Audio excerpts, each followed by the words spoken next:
Hey everyone, my name is Monique Goodson and I am a nurse in the ED at Novant Health New Hanover Regional Medical Center.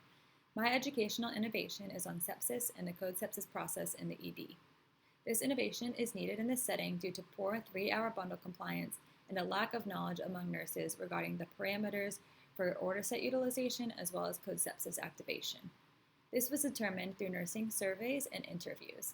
I also attended a sepsis steering committee meeting, met with the sepsis coordinator, and met with an ED educator. It was determined that minimal existing education exists for nurses on sepsis. The NHRMC data shows improved 3-hour bundle compliance with order set utilization. Further, the literature shows that nurse-driven protocols promote rapid implementation of treatment for patients with sepsis, improving patient outcomes and decreasing hospital length of stay. This educational innovation is a 1-hour in-person class consisting of PowerPoint and 2 unfolding case studies. Learners will read 2 patient scenarios prior to class to set the tone and provide another perspective. There will also be an embedded YouTube video in the PowerPoint to describe the pathophysiology of sepsis. Learners consist of ADN and BSN prepared nurses working in the ED at Novant Health New Hanover Regional Medical Center, which is a Level 2 trauma center. They are of varying age, sex, ethnicity, and clinical experience. The class will take place in an education classroom away from the ED, and learners will sit in a circular configuration that will facilitate discussion. Constructivism guides this innovation, a theory in which individuals are seen as active learners who construct their own understanding through socialization and involvement in rich learning experiences.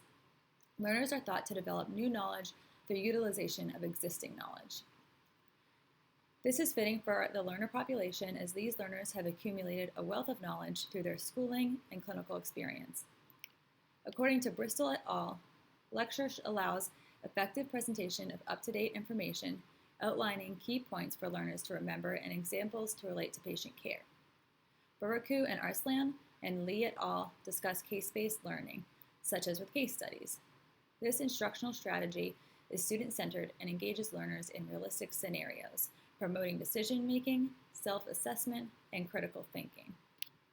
The intended outcome of this class is to increase nurses' ability to identify patients presenting with signs and symptoms of sepsis, improving order set utilization, treatment, and patient outcomes.